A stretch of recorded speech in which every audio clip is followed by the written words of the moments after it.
merci d'être venu, merci d'être resté. Je suis le docteur Jumel, je suis un entrepreneur venu des neurosciences, spécialisé dans le développement d'interfaces humain-machine. Et dans ce cadre-là, nous avons développé un nouveau système de chiffrement des données contrôlées par l'utilisateur.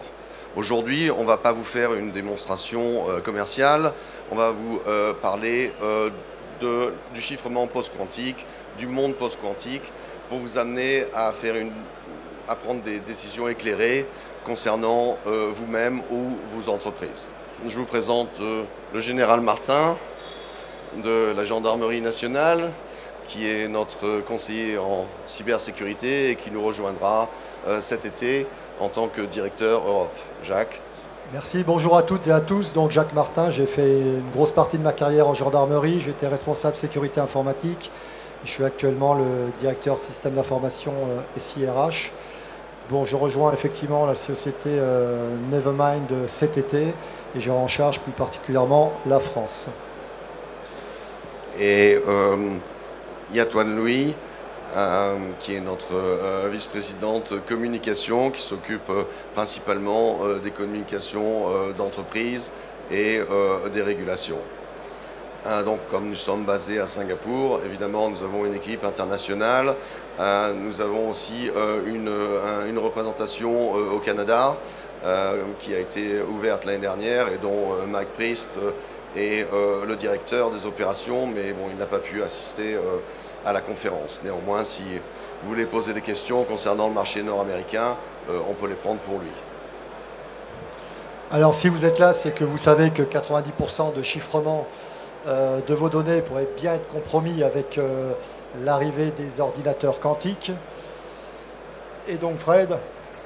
Oui, je ne sais pas si vous avez vu ce film qui est très intéressant, mais l'attitude qu'on a pu constater hier et aujourd'hui vis-à-vis de la menace quantique, c'est à peu près la même que celle qui est présentée dans ce film où un astéroïde vient percuter la Terre, qui est annoncé par des scientifiques 6 mois avant la collision, et ils ne sont pas pris au sérieux, ils sont ridiculisés, et finalement la Terre est détruite. Donc pour moi, la menace quantique, c'est la même chose que l'arrivée d'une météorite. Si vous n'êtes pas convaincu, on va essayer de vous convaincre. Donc Fred, tu penses qu'effectivement les attaques quantiques vont bientôt se réaliser et qu'il faut être prêt dès aujourd'hui, quoi? L'estimation des dommages potentiels des attaques quantiques en 2025 et plus sont de 10 000 milliards de dollars en tant que dommages. Donc si ça, c'est pas une météorite, je ne sais pas ce qu'il vous faut, quoi. Donc on parle beaucoup de cryptographie post-quantique, mais quelle est la définition finalement? Qu'en est-il pour toi? De quoi s'agit-il? La cryptographie post-quantique a été annoncée par les cryptographes, on va dire, dès 2006. Il y a eu des discussions en fait sans fin jusqu'au moment où l'Institut américain NIST a décidé de faire un appel d'offres de potentielles solutions qui pourraient résister à des attaques quantiques. Ça a mis, je crois, 5 cycles et presque 10 ans. Et finalement, la première solution a été mise sur le marché l'année dernière au mois d'août. Elle s'appelle, bon, vous êtes sûrement au courant, Crystal Kyber. Donc c'est un mécanisme d'encapsulation des clés qui a été mis en phase commerciale par la messagerie Signal l'année dernière, à la suite justement de la livraison commerciale, et qui a été aussi annoncé par Apple dans les iMessage. bon, c'est la première solution, mais c'est aussi de l'open source. Bon, nous, chez Nevermind, on n'est pas très convaincus de l'open source. Je sais que ça a été une mode là, pendant les 20 dernières années.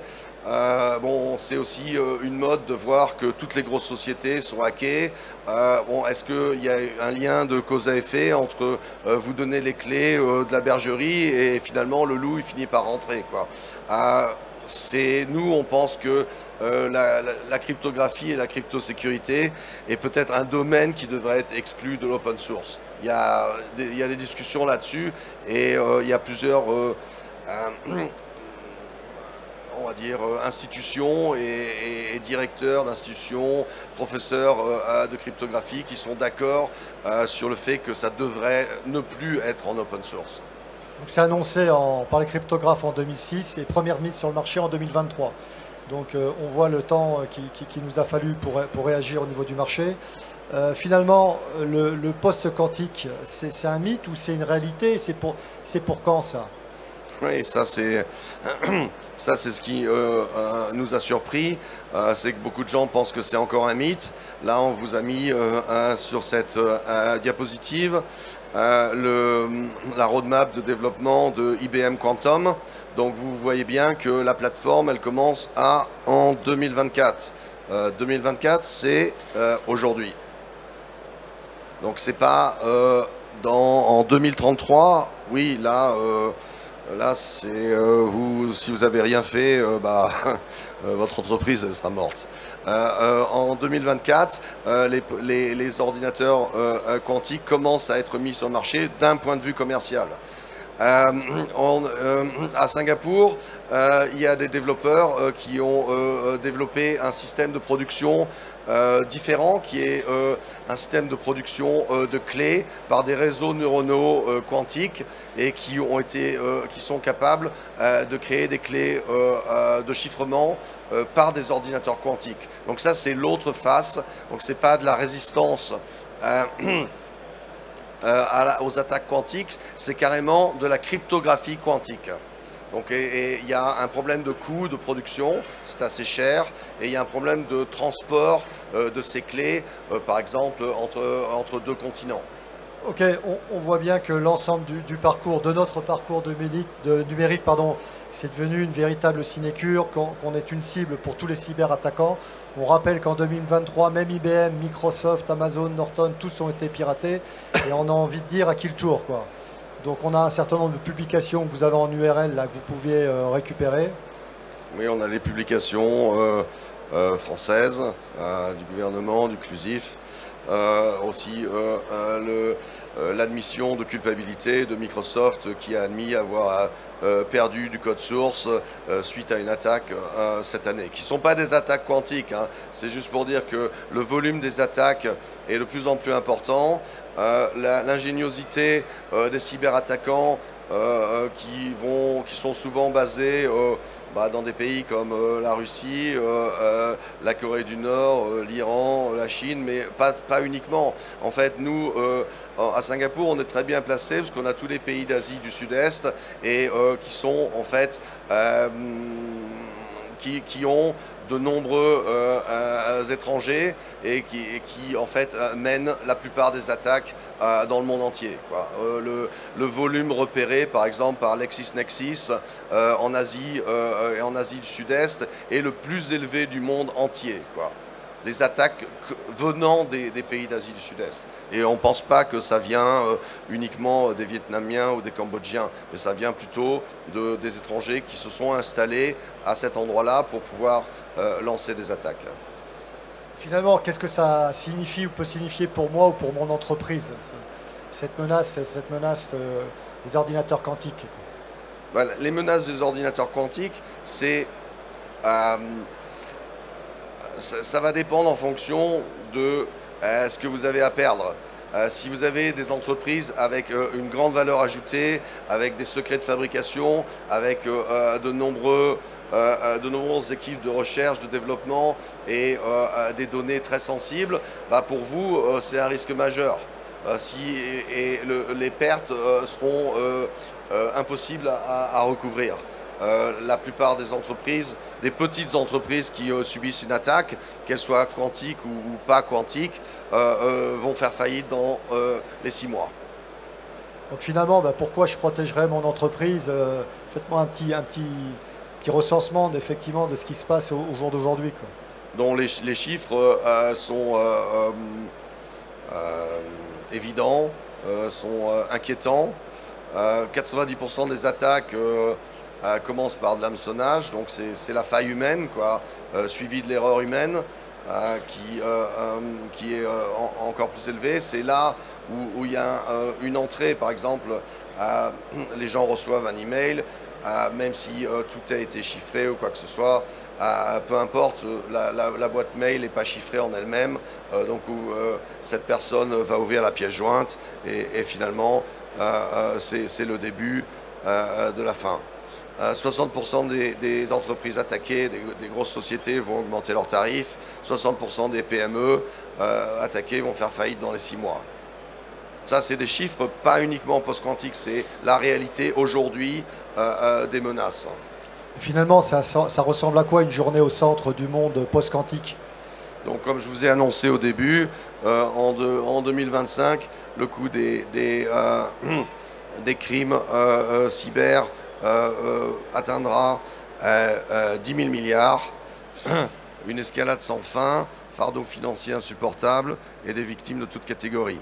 Donc avec des chiffres correspondant à divers pays, l'hameçonnage aux États-Unis, 8 milliards de dollars en consommateurs, en 30% de hausse depuis 2021, l'arnaque au président, 750 millions de livres rien qu'au Royaume-Uni, avec une croissance de 30%, les problèmes des mots de passe, les cyberattaques sur le secteur santé, les fuites de données, car en fait les fuites concernent les données sensibles mal protégées ou mal chiffrées. C'est ce qui s'est passé dernièrement à France Travail. Toutes vos données sont parties sur le dark web et sont là en train d'être vendues à des Chinois qui vont emprunter de l'argent en utilisant votre identité. Bienvenue. On peut pas, on peut pas toujours, on va pas vous rendre responsable aujourd'hui, mais un jour ou l'autre, quand tout le monde aura récupéré des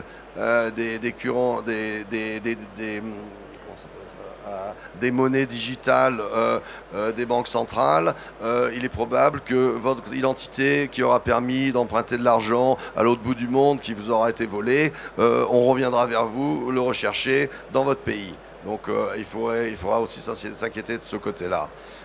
Bon, tout ça, c'est effectivement très inquiétant. Mais alors, est-ce que je dois modifier mon infrastructure ou modifier mon système de gestion de données? Parce que ça, effectivement, ça fait peur à tous les DSI, RSSI. Comment je vais protéger finalement mon entreprise contre l'inévitable, c'est-à-dire l'arrivée des ordinateurs quantiques? Donc d'abord, il faut avoir compris que c'est inévitable. Deuxièmement, modifier son infrastructure et son système de gestion, oui, c'est pas le plus facile, c'est pas ce que vous allez pouvoir vendre à votre conseil d'administration ou à votre directeur. Vous n'aurez pas forcément le budget pour faire ça. Donc il faut que vous préoccupiez de quelle est la vulnérabilité la plus importante de votre société. Et là, on ne parle pas uniquement du chiffrement, on parle de tous les endroits qui correspondent à des failles qui sont la plupart du temps dues à des erreurs humaines. Donc les points d'accès, les points de vente, les DNS des sites web, la connexion, la gestion des identités, la création de comptes, la gestion des portefeuilles en ligne, des portefeuilles de crypto-monnaies. Il faut imposer des méthodes de travail chiffrées de bout en bout qui existent aujourd'hui.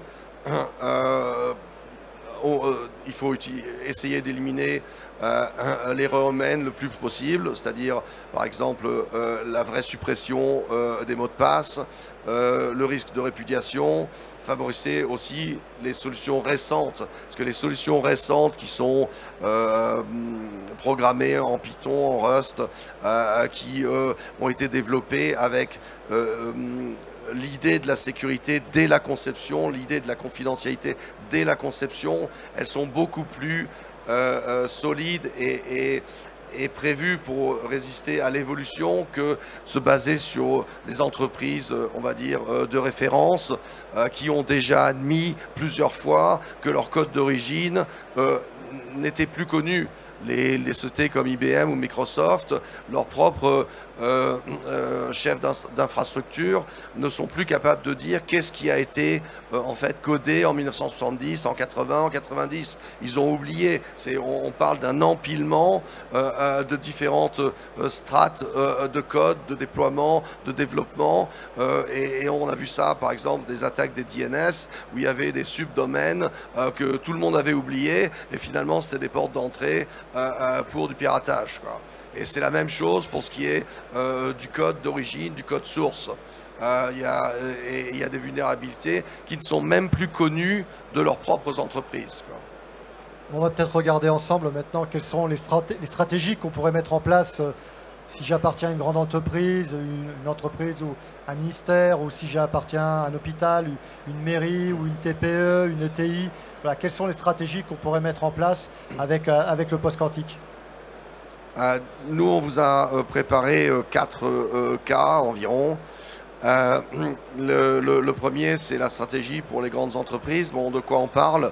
On parle des cadres en zone internationale qui vont aller négocier un contrat entre une société, par exemple, basée en Europe et une fabrique basée au Bangladesh ou en Afrique ou n'importe où, une zone internationale qui n'a pas forcément des réseaux sécurisés, qui n'a pas forcément des messageries et qui va possiblement exposer la négociation à des fuites. De la cryptographie de bout en bout post-quantique qui ne permettrait pas d'avoir des portes dérobées pourrait faire gagner du temps dans la négociation, c'est-à-dire qu'on ne va pas attendre que le cadre revienne avec toutes les informations et négocie le contrat avec son conseil d'administration et reparte une deuxième fois, une troisième fois, etc. Si je suis dans une petite ou moyenne entreprise, une ETI, Là, on a un cas où on peut imaginer une suite de fonctions, de fonctionnalités qui permettent d'intégrer la totalité des besoins des petites et moyennes entreprises en communication, en espace de travail, en stockage ou en signature. Ça peut aussi s'appliquer, par exemple, au cas des notaires qui ont maintenant un besoin de sécurité qui vient juste d'être découvert. Si inversement je suis dans une collectivité territoriale, une mairie, qui sont, on n'est pas sur le même slide, on est sur la. Au niveau des agences gouvernementales, on est plus là dans la sécurité, la négociation en zone hostile. On sait que aussi bien dans les ambassades où on ne parle pas ici des bulles tactiques et des communications par satellite, mais on parle quand même des communications entre agents gouvernementaux basés dans soit des entreprises d'État, soit des ambassades qui vont forcément être exposées à des forces hostiles. Là, on va en fait proposer des solutions de chiffrement qui peuvent être utilisées sur des portables sans être de la technologie secret défense. Okay, et puis pour terminer, sur la 4e stratégie vis-à-vis des collectivités territoriales. Là, on va se retrouver plus dans la protection des données du citoyen, l'intégrité du financement des collectivités. Donc les processus de négociation, du financement, les différentes parties prenantes dans des espaces de travail sécurisés. Et finalement, fondamentalement, là, vous nous parlez de cryptographie xénomorphique, mais quelle différence vous faites entre la cryptographie post-quantique et la cryptographie quantique? c'est ce que j'ai commencé à expliquer au début. La cryptographie post-quantique, c'est une cryptographie qui peut résister potentiellement à des attaques quantiques. La cryptographie quantique, c'est celle qui est générée par des ordinateurs quantiques. Nous, notre développement est une cryptographie qu'on appelle xénomorphique, donc qui génère des formes inhabituelles, des clés inhabituelles, qui sont de nature multivariée. Donc on a développé une unité qui produit des variables indépendantes cumulées et qui sont gérées au sein de notre technologie pour permettre un chiffrement de bout en bout contrôlé par l'utilisateur. D'accord, avec donc une cryptographie multivariée. Une cryptographie multivariée qui est, on va dire, vaguement similaire, mais dans la même catégorie que la cryptographie huile-vinaigre, s'il y a des gens qui connaissent ça. Donc on est plus dans la prévention des attaques avec un système on est définitivement dans la prévention des attaques et dans un système qui est léger, qui a un coût relativement peu élevé et qui peut être déployé sur des petites et moyennes entreprises immédiatement dans la version qu'on a développée et qui est en ligne aujourd'hui. Le slide suivant. Donc merci pour votre attention. Nous prendrons des questions s'il en a. Mais merci messieurs, en tout cas bravo à vous. On va vous applaudir pour cet exposé à la fois, j'allais dire, clair et sur l'état du présent. Quant notamment au chiffrage de ce que coûte actuellement la cybercriminalité aux entreprises de toute taille finalement qui ne sont pas protégées et qui ne considèrent pas une part de leur budget à se prémunir contre ces attaques, et en même temps à la projection dans le futur où de nouvelles méthodes de calcul cryptographique et de nouveaux matériels, j'allais dire informatiques, viendront après l'ère quantique, là encore, j'allais dire, corser un petit peu la tâche de la cybersécurité.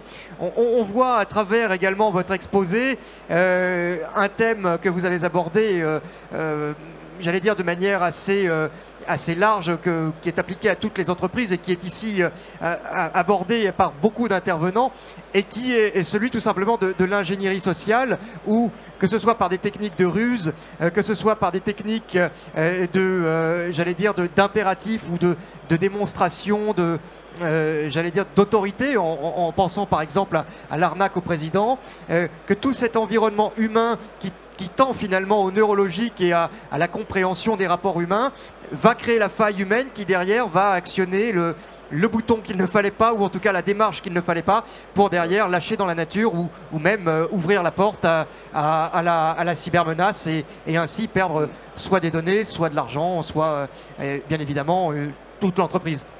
Donc c'est vraiment l'idée qui a été derrière notre développement, c'est d'une part de faire des recherches suffisantes pour avoir un module de production de clés qui est contrôlé par l'utilisateur, mais ça c'était on va dire le début du cahier des charges.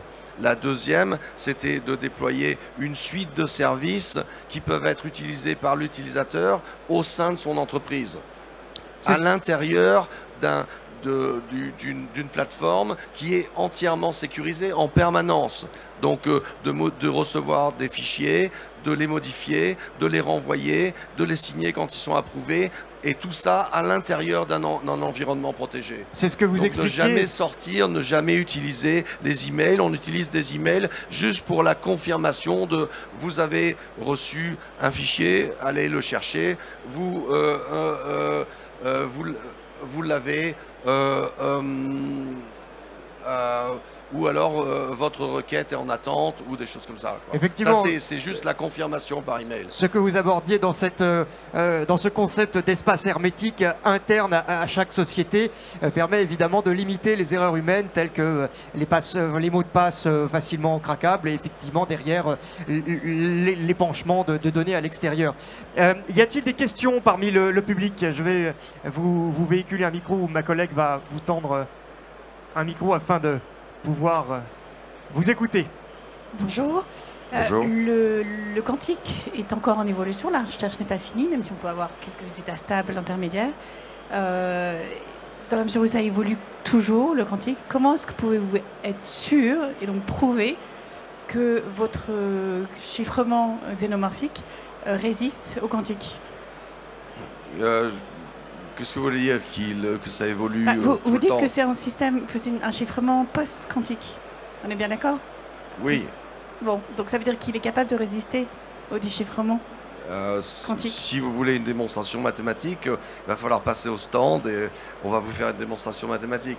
C'est la résistance post-quantique d'une équation multivariée, c'est dans la définition du quantique. Les ordinateurs quantiques n'ont pas la capacité de déchiffrer des équations multivariées. C'est tout. Il n'y a pas besoin d'aller plus loin. Ok, merci. Une autre question? Oui, allez-y, je vous en prie. Et donc, autre question sur ce chiffrement xénomorphique. Est-ce qu'il est capable d'être utilisé sur des données à la fois en transit et au repos? Oui. Et quelle que soit la forme de la donnée, qu'elle soit structurée, Oui. non structurée ou... Oui. Ok. Ou semi-structurée. D'accord. Ok, merci. On couvre la totalité des fichiers. Une dernière question, peut-être, une précision? Oui, au premier rang, madame. Bonjour, merci pour Bonjour. cette présentation. Vous avez dit que vous projetiez sur une mise sur le marché d'ordinateurs quantiques à horizon 2024.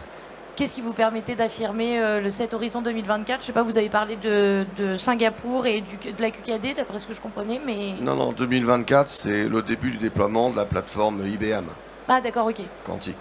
Oui. On se retrouve plus sur les horizons alors. Merci.